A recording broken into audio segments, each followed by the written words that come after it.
James Wood is the author of Upstate, Farrar, Straus and Giroux, Farrar, Straus and Giroux, Upstate, by James Wood, Farrar, Straus and Giroux, 224 pages, $34, Farrar, Straus and Giroux, James Wood's second novel, which chugs into the station 15 years after his debut, the book Against God.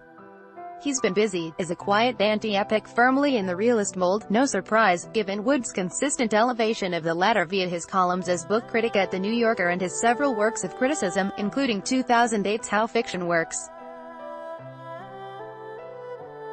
Set in 2007, with Obama still a freshman on the national scene, Upstate takes place over 6 days, during which 68-year-old Alan Query, a property developer with working-class roots from northern England, comes to visit his daughter, Vanessa, a philosophy professor living in Saratoga Springs, NY, the Upstate for the title.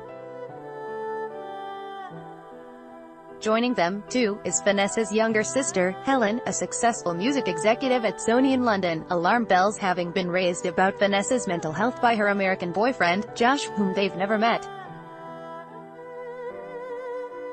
Backstories and personalities are steadily etched in.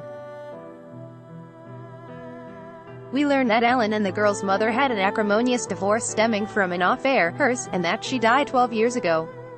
As the introverted academic, Vanessa is the temperamental opposite to Helen and Alan, both of whom happen to be in the midst of professional crises.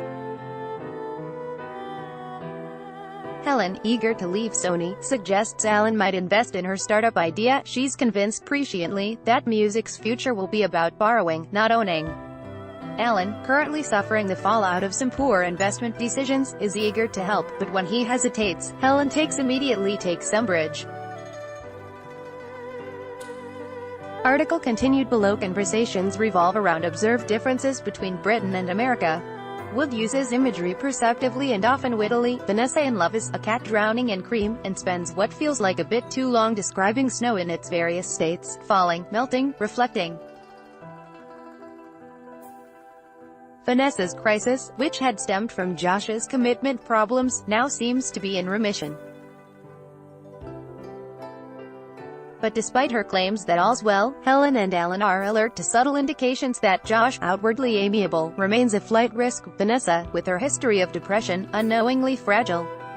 Shortly before leaving, Alan goes to one of her philosophy lectures and feels both pride and reassurance in her sparkling competence. Upstate is solid and enjoyable, if not earth-shaking. Has the feel and arc of a short story, and might well have packed more of a punch had it been written as one.